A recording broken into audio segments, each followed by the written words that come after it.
Today we've got some cleanup detail with derivatives, some little details. We also have a new formula we need to go over, and we need to relate graphs of f and f prime. We're going to try to do this in about 15 minutes.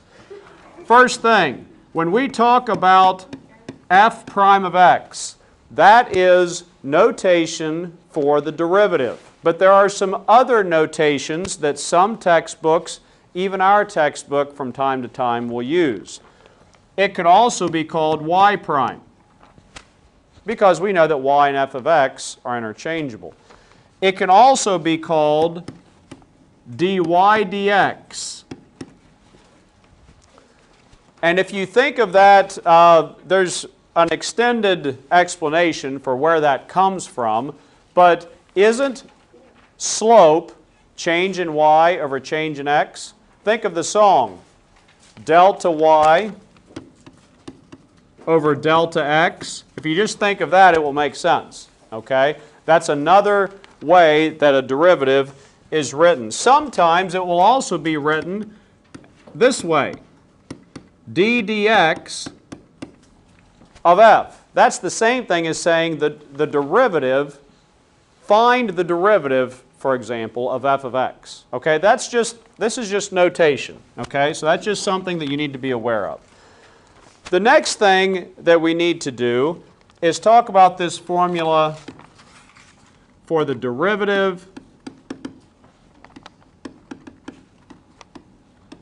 at a point. And at the beginning, this formula looks like, oh, this is really easy. But it's really the fact that you need to be able to recognize it on AP type questions. Here is what it says. F prime of a.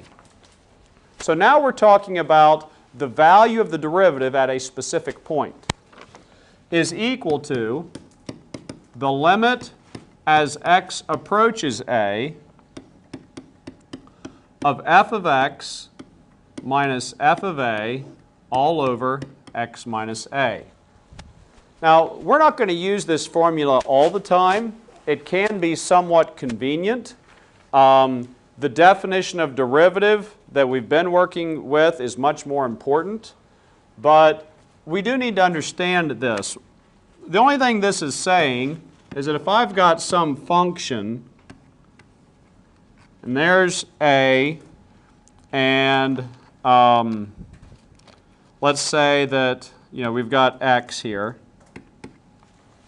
okay? Then this point right here would be a f of a, and this point right here would be x f of x. Okay? If we were to do those as an ordered pair. Now, we've been saying all along that a derivative is just a slope.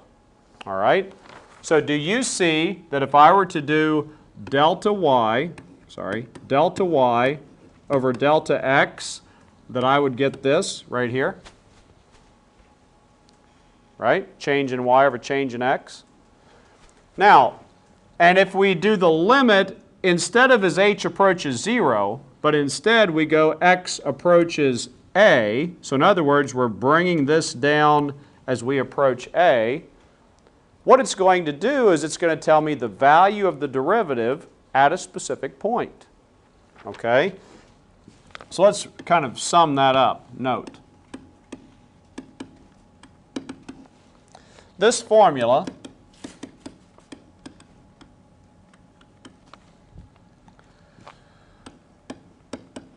helps us go straight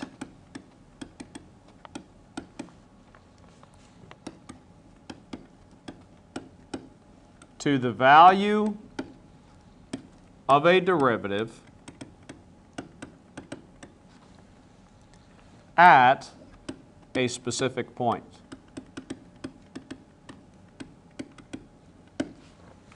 Okay, it's a nice little formula. And so you're going to be given a function, for example, and I don't want to spend forever on it because it's basically just plugging and chugging when it comes to this type of problem. Let's say that you are asked to find the value of the derivative, let's say the value of the derivative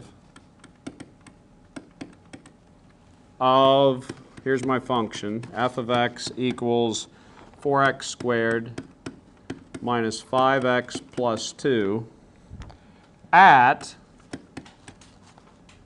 a equals 2. Okay? So first things first, let's start with our formula. F prime of a equals the limit as x approaches a of f of x minus f of a all over x minus a. This formula has a name. It is the definition of derivative at a point. I don't know if I said that on the last screen. Did I? Yes, I did. Okay, derivative at a point.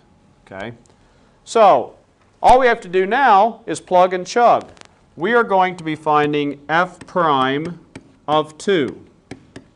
To do that, we are going to take the limit as x approaches 2 of my function, which is just 4x squared minus 5x plus 2, minus, it should be f of 2, okay? Minus whatever f of 2 is. So what is f of 2? Well, it's going to be 4 times 2 squared, which is 4, minus 5 times 2, which is 10, plus 2. So that's going to be 16 minus 10 plus 2, so that's going to be 8. All over x minus 2. Okay? So let's simplify the top. We're going to have the limit as x approaches 2 of 4x squared minus 5x minus 6 all over x minus 2. Now, if I take the limit as x approaches 2, don't I have a problem? So let's try to factor, shall we? 4x squared minus 5x minus 6.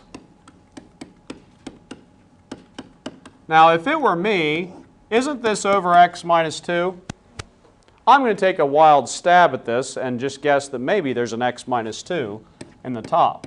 This will happen a lot. Let's just see if that's the case. If I put a 4x here, what would I have to have, a plus 3?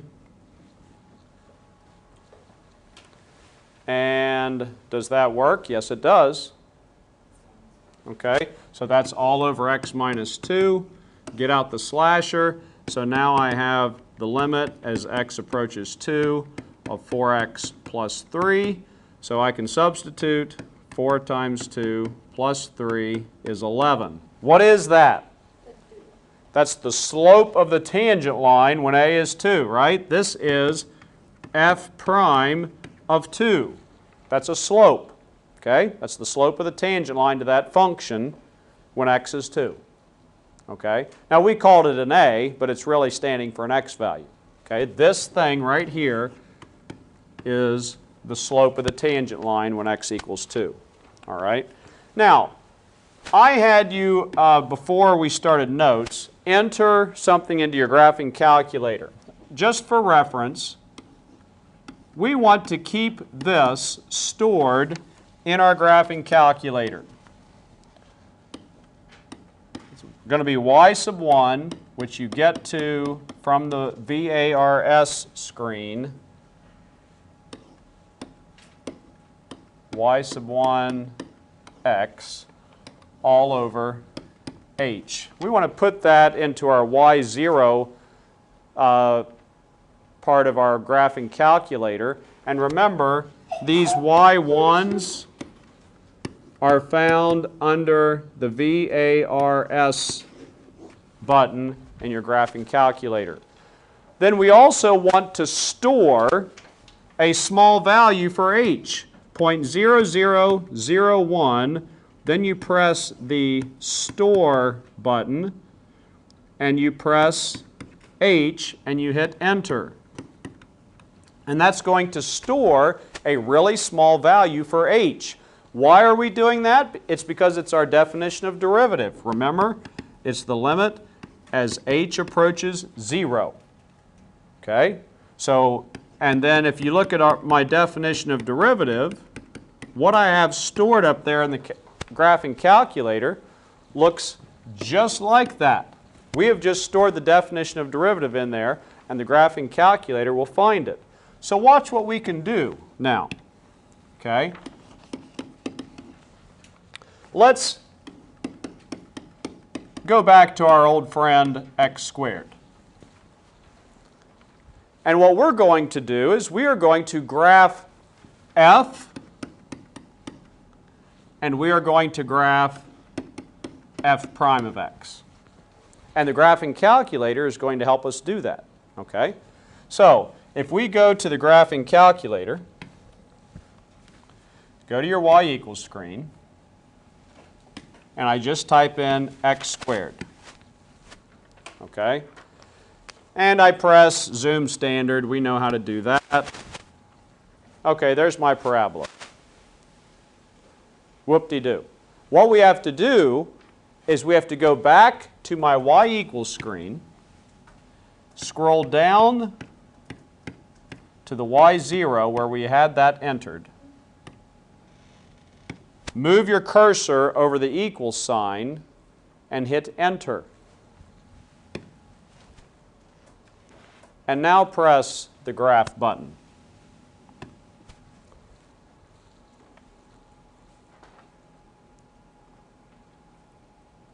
And it has graphed f and f prime.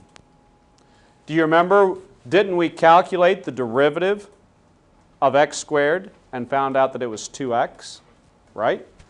So let me get this to where I can write on it. And this is a very important idea in AP Calculus, is being able to relate these two graphs. Okay? My original function is right here.